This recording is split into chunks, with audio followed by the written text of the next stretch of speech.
Welcome, everyone. Welcome. My name is Laura Woodward-Cavers. I am the reader advisor here at New Canaan Library. Tonight, we are pleased to have author Amy Bloom with us to discuss her memoir, In Love, a memoir of love and loss. Her book is a courageous account about her husband, Brian's Alzheimer's diagnosis, and his choice before the disease ravaged his mind to be in control of his final days. Amy Bloom is the author of 4 novels, White Houses, Lucky Us, Away, and Love Invents Us, and a number of short story collections. She has been a finalist for the National Book Award and National Book Critics Circle Award. Her first book of nonfiction, Normal Transsexual CEOs, Cross-Dressing Cops, and Hermaphrodites with Attitudes, is a staple of university sociology and biology courses. She has written for magazines such as The New Yorker, The New York Times Magazine, Vogue, Elle, The Atlantic Monthly, Slate, and Salon, and her work has been translated into 15 languages. She is the Shapiro Silverberg Professor of Creative Writing at Wesleyan University. And also with me is Rachel Deal. She is a trustee of the New Canaan Library, and her background includes being an adjunct professor at Seton Hall University School of Law, a litigation associate at McCarter and English LLP in Newark, New Jersey. Rachel has been actively involved in many New Canaan charitable organizations, including the Fresh Air Fund, Horizons, the National Charity League, and the Norwalk Mentor Program. She is presently attaining a Master's of Social Work from NYU. Welcome to you both, and thank you so much for being here. Good to be here. I just want to start to remind people that this is a webinar style format. And so therefore, if you have questions, please put it in the Q&A at the bottom of the Zoom screen. We will read those at the end of the program. And we're going to start with Amy has a selection from the book that she would like to read.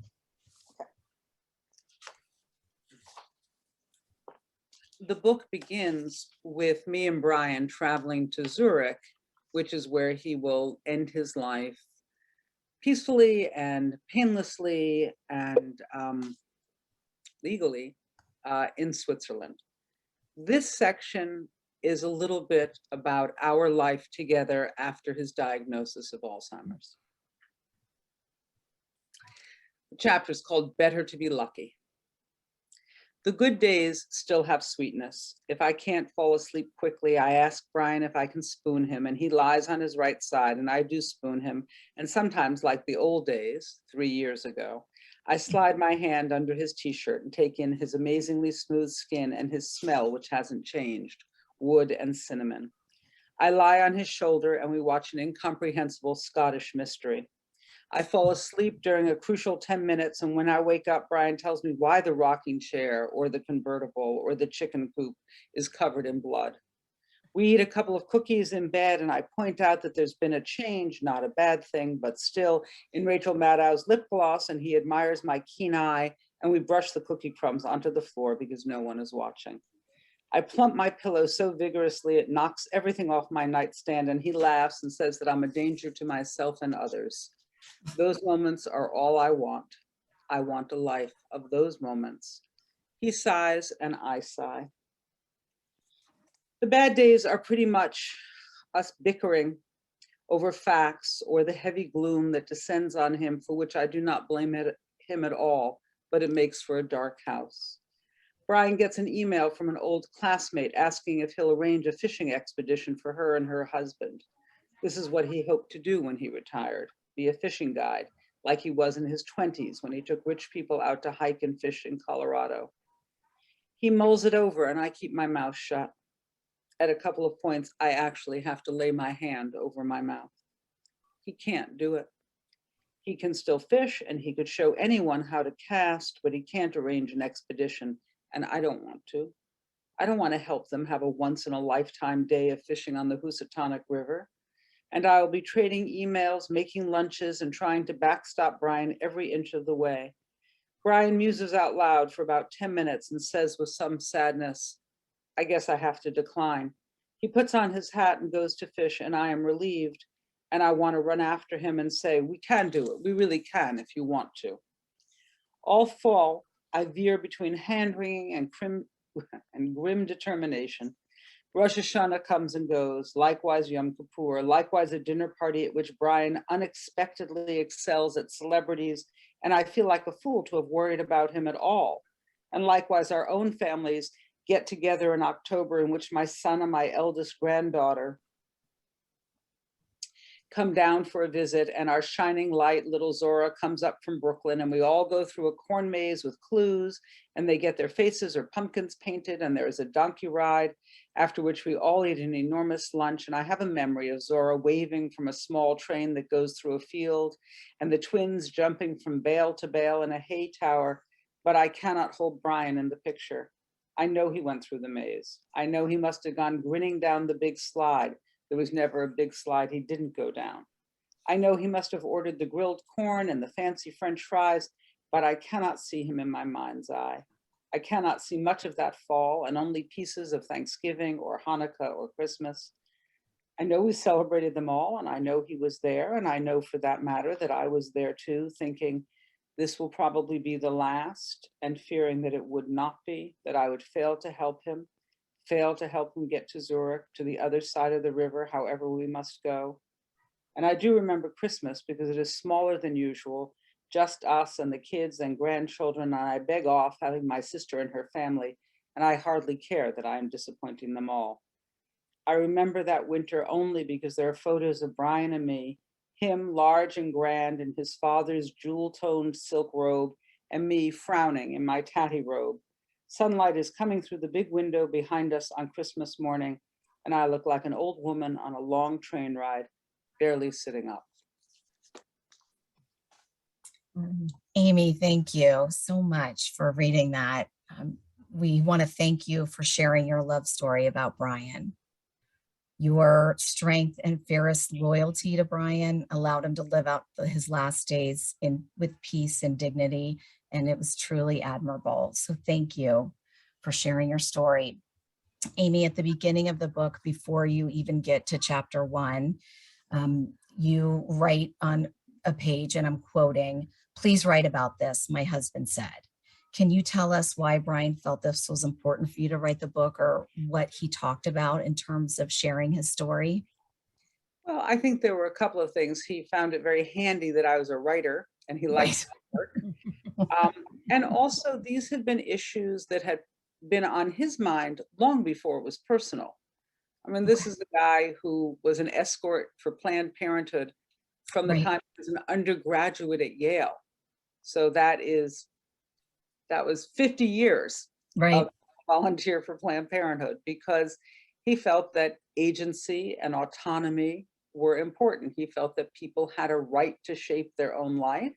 And he also felt that people had a right to shape their own death, that human autonomy ended where it negatively affected somebody else. But up until that point, he felt that people had the right to shape their own lives and their own destinies. And that was something he felt very strongly about.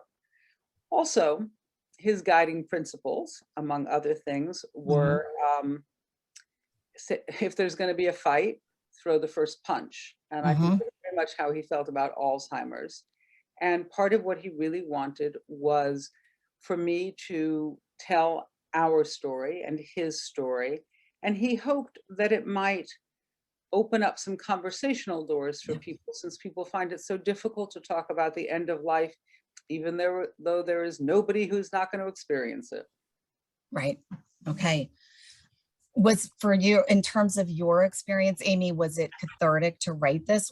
Did you do it to keep the promise to Brian, to make sure that, his message got out, or was it something that was helpful for you as well? I don't know that I would say that it was helpful. I'm not really a memoirist. I prefer to write fiction. I hadn't planned to write a memoir. I don't plan to write another memoir. But Brian really wanted me to do this, and he felt that it was important, and I said that I would, so I did. And there were certainly moments of enormous feeling while writing it. It turns out that you can type and cry at the same time. I don't know if it was cathartic, but it certainly seemed important and worthwhile. Absolutely. So Amy, in the book, there are two important words that you talk about, and those are assisted and accompanied. And we were wondering, for the people who haven't yet read the book, if you could explain the difference between assisted suicide and accompanied suicide. Well, I think that I can, but honestly, I wonder sometimes if it isn't simply a language difference between Mhm. Switzerland and the United States. In both, and I'm sure that there are laws, and if you look at Canada, and it has physician assistance in death, they have a whole program like that. But basically, accompanied suicide, as they do it in Dignitas, this nonprofit organization in Switzerland, means that they sit with you. They provide the medication, they provide the lethal dose, they provide an antiemetic so you don't throw up, and they sit with you and they ask you a number of times if you would like to change your mind, if you would like to come back another time, if you would prefer not to proceed. But if you say that you would like to proceed, they facilitate it, but it is, you drink it, you ingest it. It is nobody else is helping you in the act of ending your life. That is your hand, your glass, your straw, however it is that you take it. So that's, I think, what they meant by accompanied, is that they do not deliver a fatal injection. It is still within the power of the person who has come to end their life to end their life. Mhm. Amy, for you, was it difficult to be an advocate for Brian? I know there's a page in the book, there's a part in the book where you say, oh, I wish he could just make all these arrangements himself and I'll be the dutiful duckling and, walk behind him. I'll be there, but I wish that he could take this on and handle it. And I just wondered, was it difficult at times for you to push through and handle all of the administrative pieces? Sure. I mean, I think it would be difficult for, people who are caregivers of people with chronic or acute diseases know how hard it is to manage everything. You manage the calendar, you manage the appointments, you manage the care, you manage the feeling in the house and the house. So yeah, sometimes it was a heavy burden. Also, as I wrote, if it wasn't just that the Alzheimer's would make it difficult for him to make the arrangements, he was terrible at making arrangements. Right. He would have been a different person. And it's possible that having Alzheimer's wouldn't have really gotten in the way that much. But for him, since he hated to research online, and he was, as some people are at our age, a bit of a technophobe, there was no way he was going to be doing that. Right. Okay. And I loved, Amy, when you would just tell us those details about Brian. He really came to life in the book. And so thank you. Did you ever at any point in time question the path that Brian chose, or that you chose together? Was there ever a time when you thought, okay, I don't think I can go through with this? There was never a time when I thought I can't go through with this. There were plenty of times when I thought, oh, I don't know how I'm going to go through with this, but that's a different kind of thought. When he first told me and he said, this is how I see it. I'm going to die on my feet, not live on my knees. We both know what this disease looks like because we had seen it in our family. He said, it is not for me. He said, I want people to miss me when I'm gone. I don't want them to be relieved that I have finally died. And I said to him, you don't have to do this. I will take care of you. I will protect you. I will be there for you. I will keep you home as long as possible. And you can count on me. And he said, you are not listening to me. That is not the choice I wish to make. So he was not willing to contemplate that path. He had no interest in it whatsoever. Brian was a very straightforward, in the sense of a hard man to stop. And he'd been that way his whole life. He played football since he was 7 years old. He was always captain of the team. Yes. And I love when he talks about the Yale football and his sports. And I love when you share all of that. That's so much a part of who he was. And That was a wonderful part of the book. I know that healing begins with acceptance, and Brian seemed to decide very quickly after his diagnosis the path that he wanted to take. And I know at one point in the book you say that he never really wavered. And I just wondered if you ever saw that. Did he? I know you said he, once he makes a decision, he sticks with it. There was never a time that he wavered in Not terms at of his decision. No, I mean, as he said, I hate that this is what I have to do, but because of Alzheimer's, I will have to leave you either way. He said, this way we can be together and we can share this, and I can feel that you love me and you can feel that I love you. He said, if we wait for Alzheimer's, I will be long gone. I know that there was a part in the book where he says to you, I'm not afraid. So he takes your hands at one point. He says, I'm not afraid. So it's okay. And I felt like you having an acceptance of this and helping him through it. Do you think that helped him move forward? Just knowing that you were there with him and willing to stand by his side, so he didn't have to be afraid and you could walk together. I think so. I hope so. I mean, honestly, I think he would not have been afraid even if I had not been there. Okay. He just was not a particularly fearful person. And he felt very strongly that he had the right to shape his life. And, the great regret we both had was that he had Alzheimer's. Yeah. It wasn't that he was going to die peacefully on his own terms. I mean, that was heartbreaking, but that's not where the regret was. The regret was that he had the illness. And just taking it a step further, Brian did seem in the book that he was larger than life. Yeah. And that he could just get through any obstacle that came his way. And I know it seemed like the diagnosis came out of the blue. And I just wondered if there was any genetic or any lifestyle issues or anything that you were able to figure out in terms of his illness.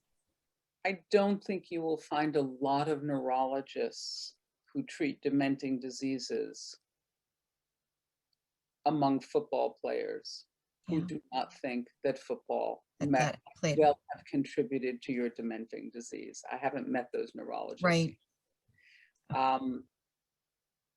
Two of Brian's close friends, both of whom played football with him, both, one has Alzheimer's, the other one has passed away from Alzheimer's. He didn't have any doubts that football had caused it because it's not the big concussion, as the neurologist explained to us. You have many, if you are playing football, you have many, many small concussions that nobody pays any attention to. And they do accumulate over the years. He played football from 7 to 22. Yeah. Okay.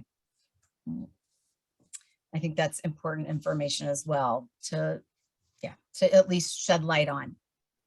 Yeah, I don't think there's a lot of mystery about this when you look at the NFL records of retired football players with dementing diseases. It is dramatically greater in proportion than it is to the general population. So I know, Amy, that Brian had sent out a letter to his family explaining his decision.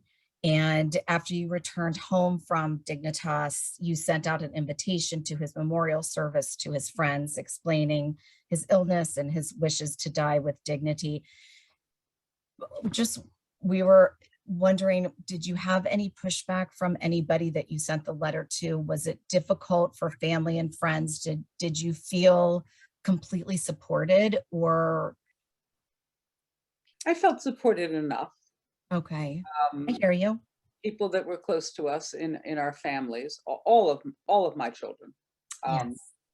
My sister, my mother-in-law, Brian's mother, was just a star. And I'm very lucky to have a circle of close friends, all of whom were very important to me. When Brian went on his last fishing trip, two of my closest friends, one from the Midwest, one from Brooklyn, one came up for 3 nights and left, and the other one came up for 3 nights and left, just to be with me and to give me a chance to talk about it. So I feel really blessed with that. There was some pushback. People are people, and Sure. they say stupid things and hurtful things and terrible things, and then you can decide whether you want to forgive them. My inclination around Brian was to forgive them, because A, it seemed like it would be better for me, and B, because we all say stupid, careless, mindless things in difficult situations. And it would probably be a gift to all of us if we would be forgiven for some of the times we opened our mouths when we shouldn't have. Agreed. I know, just speaking of that, we all want to be compassionate and helpful, and we all know people who are struggling and have family members with Alzheimer's. And if you could help us and tell us what should we be saying? What can we say? How can we be helpful? How can we talk to them and make sure they understand that we care and we love them and we're here for them? Because sometimes people get afraid and they don't want to pick up the phone. They're too afraid to, talk to you. And if you have any advice, what would that be? Well, I think really there are two pieces of advice. One is no need for false cheer. Mhm. No need to say, oh, they seem fine. I never would have known. Or, they probably have good days and bad days, but I think they've got plenty of good days ahead of them. There's no need to pretend that you have gone to the Cracker Jack school of Alzheimer diagnosis. If you are not a professional in the field, there's no reason to offer your medical opinion about the prognosis. There's no reason to offer your opinion about what the person with Alzheimer's is really feeling. There is no reason to presume that you know what their caregiver is really feeling. However, if you are in a position to say, how's little Muffy doing? Would you like me to take her for a walk tomorrow at 3?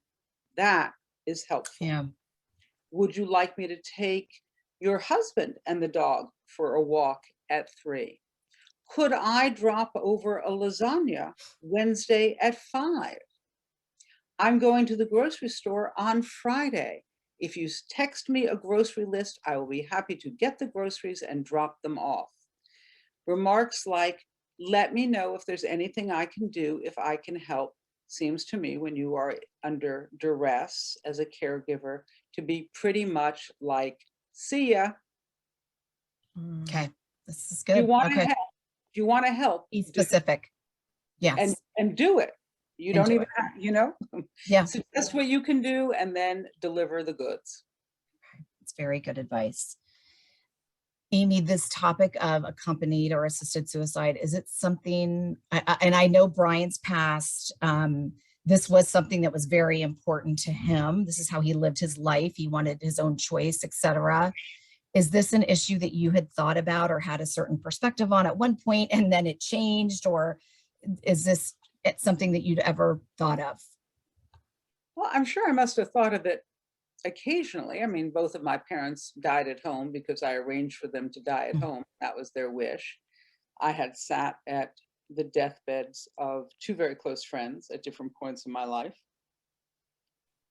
So I wasn't a complete stranger in that country, but I had not given it a great deal of thought. And I think I imagined, as many people do, oh, well, when it gets to be a certain time, or if I'm facing an incurable disease, I will go to Vermont or Hawaii or Oregon. Right.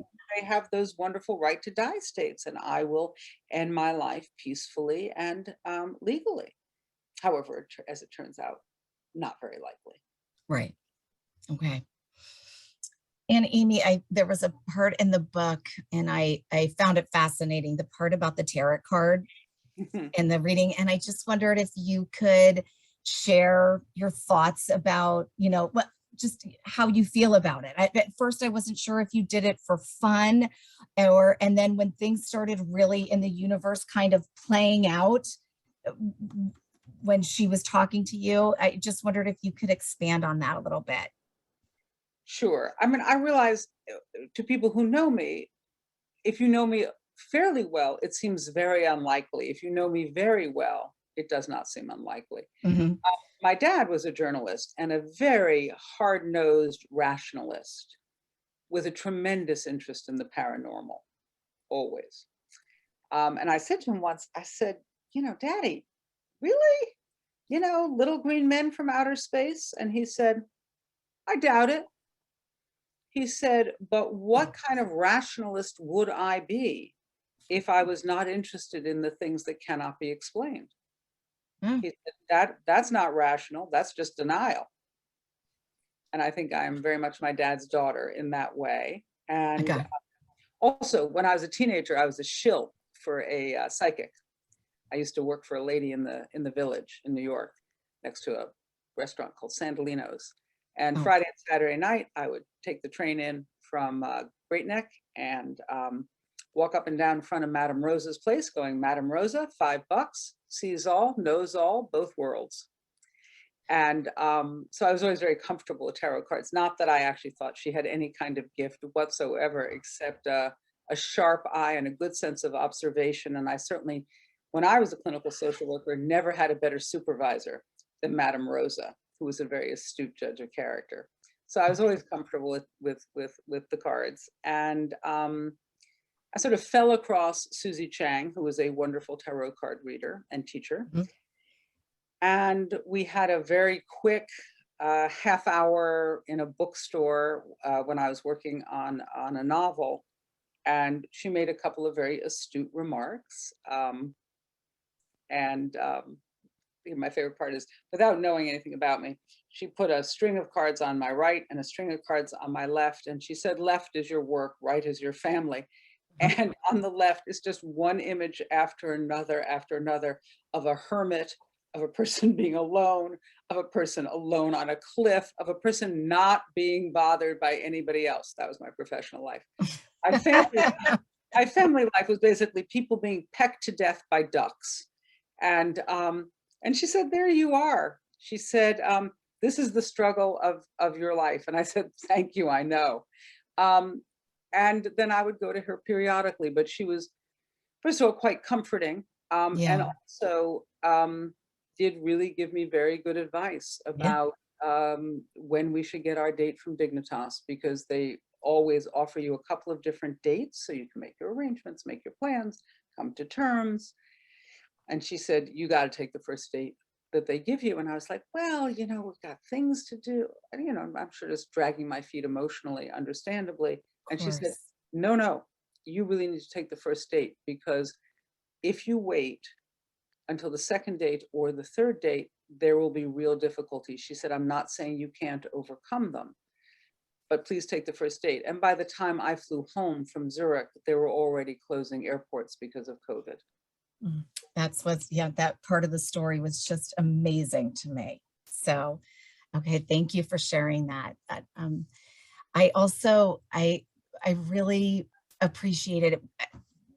This is how it came across in the book, was when you had Brian's celebration, in his first celebration that you put together, and you had his friends give the eulogies. And I felt like Yvonne, his mother, your mother-in-law, learned things about Brian that maybe she didn't know as an adult. This is her son as an adult. She doesn't see him every day, and she's learning things about him, hearing funny stories that she's never heard.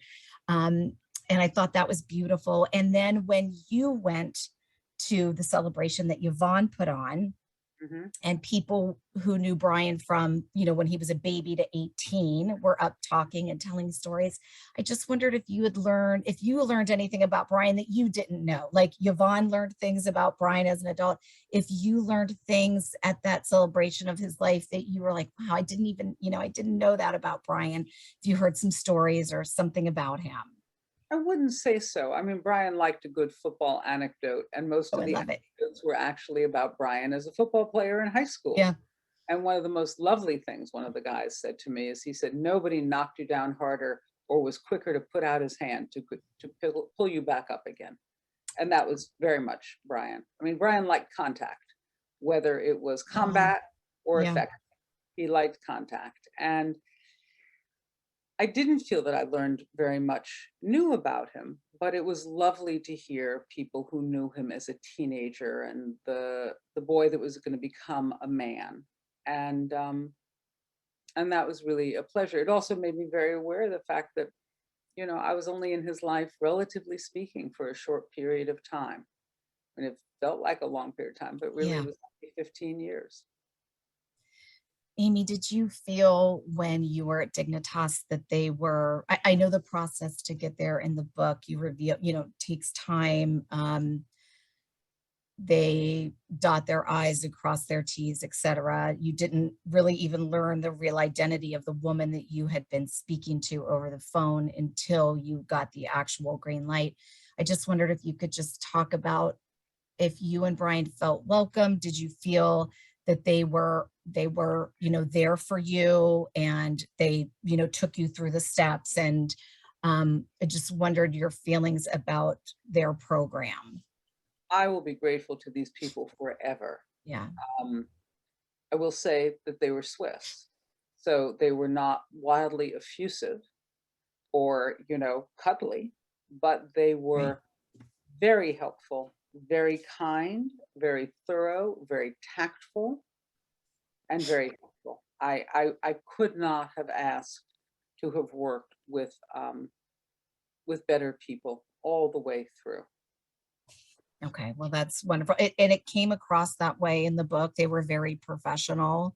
And I just wondered if they gave you that feeling like, we've got you. And it seemed that way, but I just was wondering if Yeah, if you could they feel were that with more them. than Yes, they were more than professional. They were also people who really, most of these people in the organization are volunteers.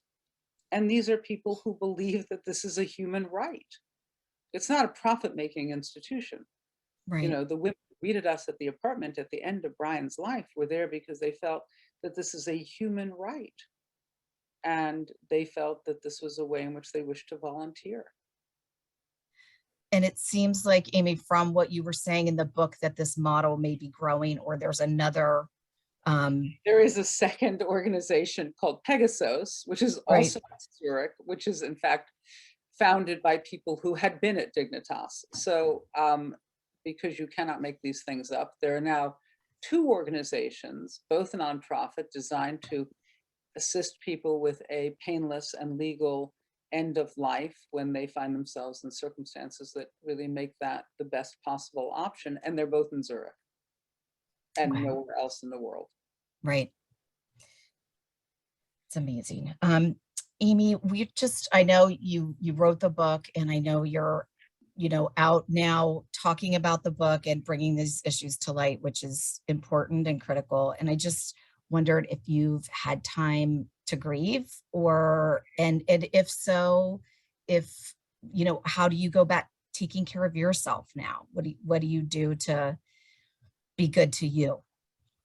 Well, it's not my experience that you have to wait to grieve, or that grieve is like going to Stop and Shop. Like sometimes you go there, sometimes you don't. I mean, I feel like if you can, and it's probably my nature, you just bring the grief with you.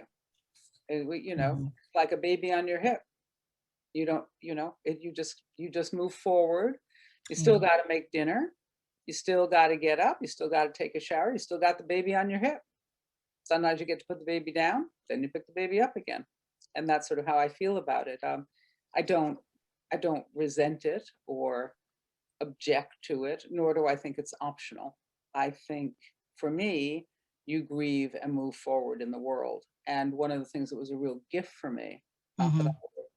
wouldn't have asked for it and I wouldn't have known to ask for it, but a couple of weeks after I got back from Zurich, we were now in COVID, and my younger daughter called me and said, "Mommy, they just closed daycare. There's no daycare, there's no preschool, there's no babysitters available, and my wife and I both have to work from home full time."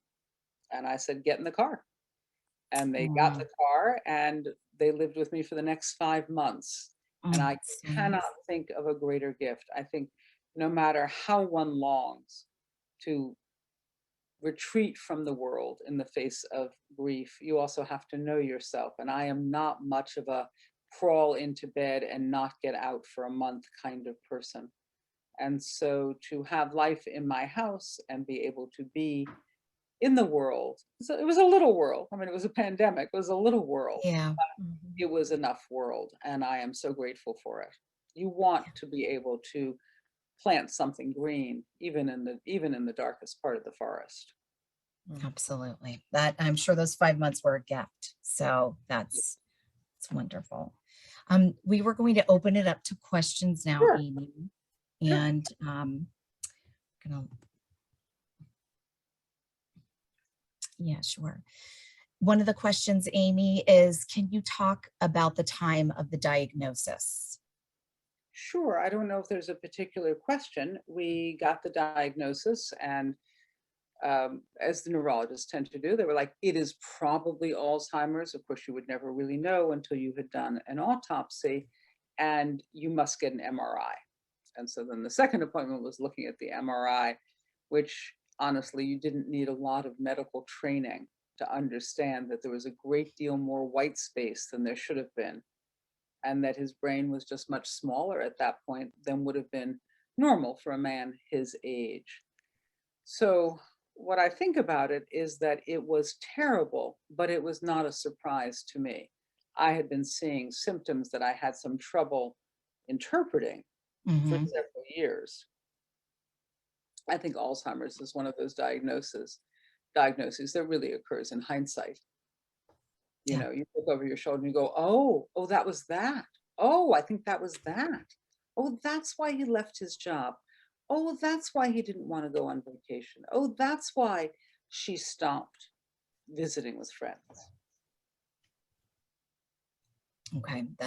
And this, Amy, this question somewhat piggybacks what you just said, Sure. but this person asked, was the original diagnosis medical or because of your own observations?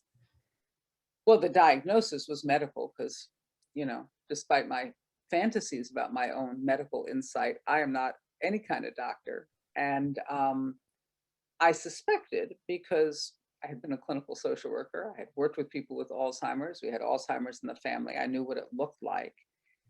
And, there were things that he found difficult, like he was an architect and his design skills were still there, but he couldn't operate the printer in his office.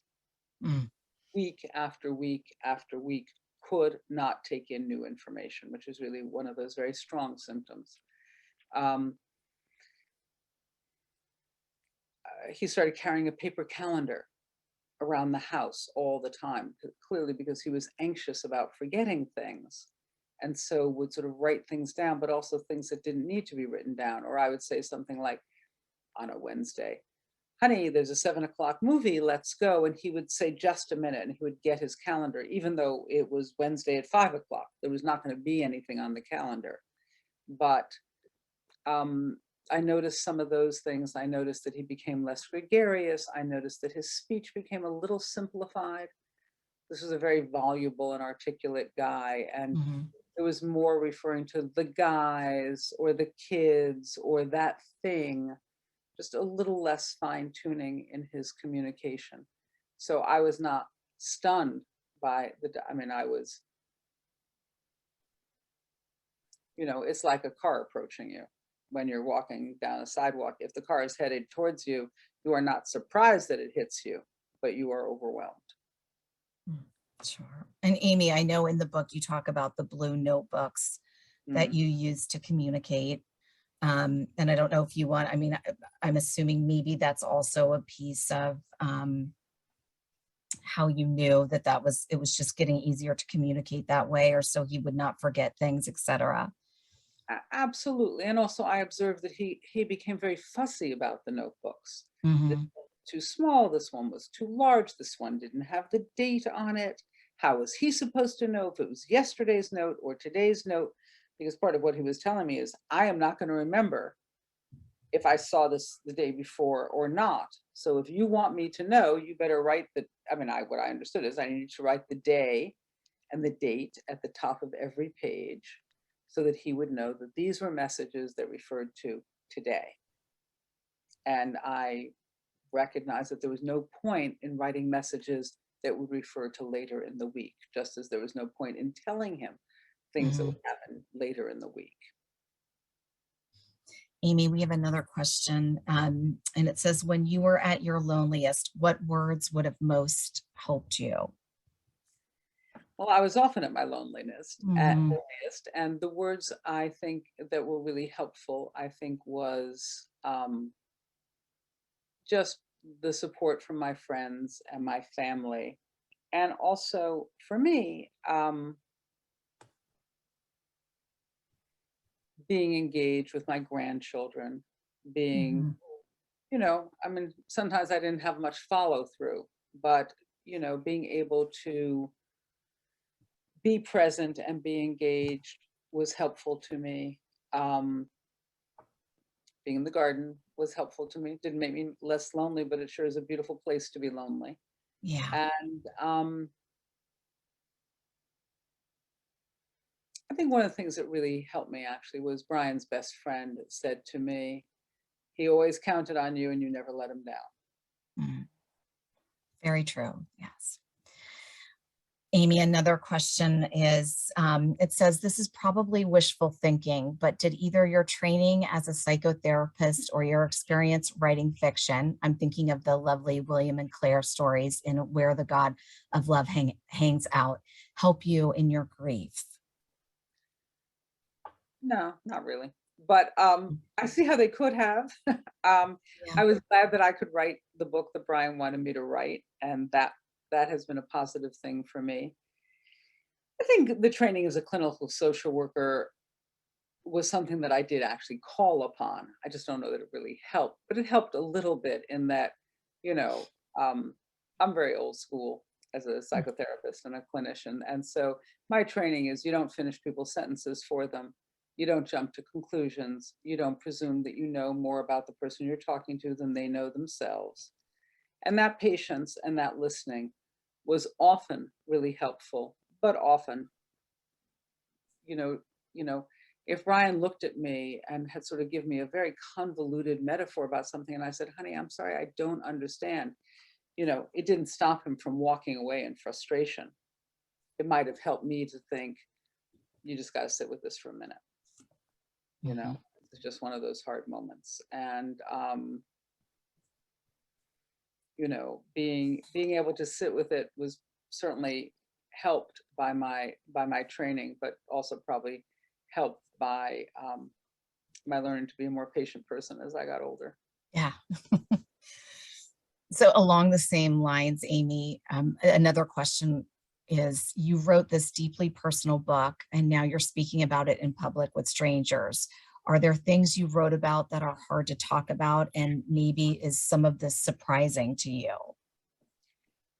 None of it is none of it is surprising to me because I wrote it. I had an interview with somebody and she said to me, now, if I ask you a question that you don't want to answer, you can just like hold up a finger and indicate to me that you don't want to answer it. And I said to her, I'm 68 years old. You know how you'll know if I don't want to answer a question? I'll say, I'd rather not answer that question. So it helps to be a little comfortable with who you are. I think this would have been harder if I was younger. Um, but also nobody made me write the book. I mean, except Brian. And I know that there's a difference between writing and publishing, and I did my best to sort of prepare myself for the publishing part, for this part, for the life of the book that comes after you write it. And happily for me, it wasn't the first time I had written a book and had it published, so I had some sense of how it might go.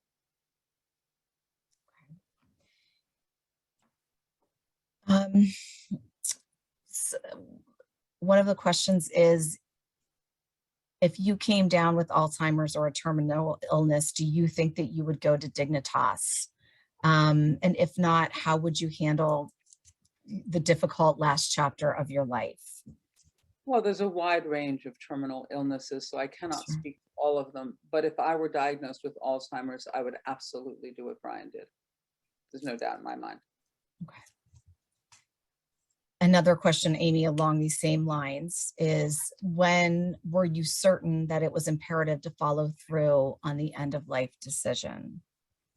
Well, one of the difficulties with a dementing disease is that nobody can tell you how long you have to be cognitively functioning, how long you will have discernment, Right. how long you will have judgment and the capacity to make difficult and complex decisions. Nobody can tell you. If somebody could have told us, I'm sure Brian would have waited longer.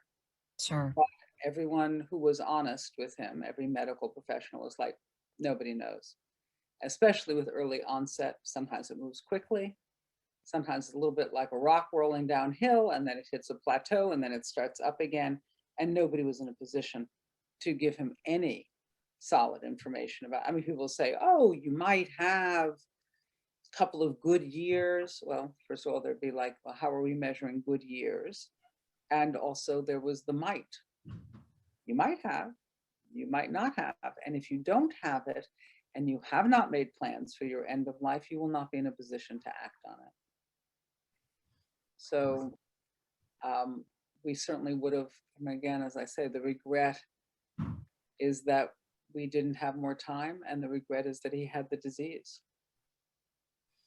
So Amy, I want you to know we're getting in the chats, people just saying how much they loved your book and appreciated you writing it and being brave enough to write this story. And one of the comments I just wanted to read, it says, I would also just like to say that when I finished your book, I turned back to page 1 and read it again.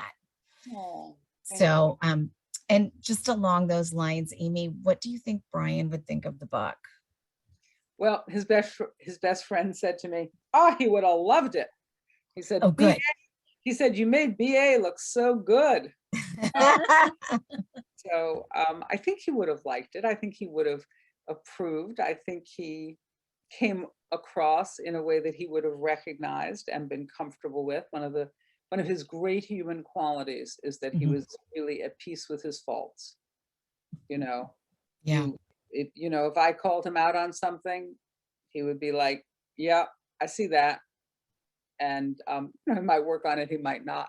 But we didn't have a lot of arguments in which he explained to me what a virtuous soul he was. And, I loved him with his faults, and I loved him for his faults. Was there anything else, Amy, that you wished that you had talked about in the book or put in the book? I wouldn't say so. I mean, it is very different writing a book than living a life. Yeah. And so, what I wanted to do with our life and our experience was to distill it so that people who didn't know us at all could find something of value in the book, in the process of reading. And a little bit, I hoped that might be the kind of book that somebody might give to their friend who was facing some end of life issues or Sure. some dementia issues, and say, hey, I read this, see what you think of it, just as a way of opening the door to more conversation. And that was certainly one of my hopes. I wasn't going to be able to do that if I didn't publish the book. Okay. Well, you definitely opened the door, Amy, and we thank you. If there are any more questions, please put them in the chat. But otherwise, I will turn it over to Laura and just thank you again, Amy, for writing this book.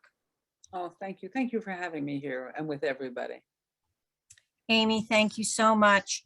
This has been a wonderful night. I know a lot of people were looking forward to this this evening with you. This is a big question everyone has in their lives today that no one wants to really face. This has been a very insightful, well-timed book for a lot of people, I think, today.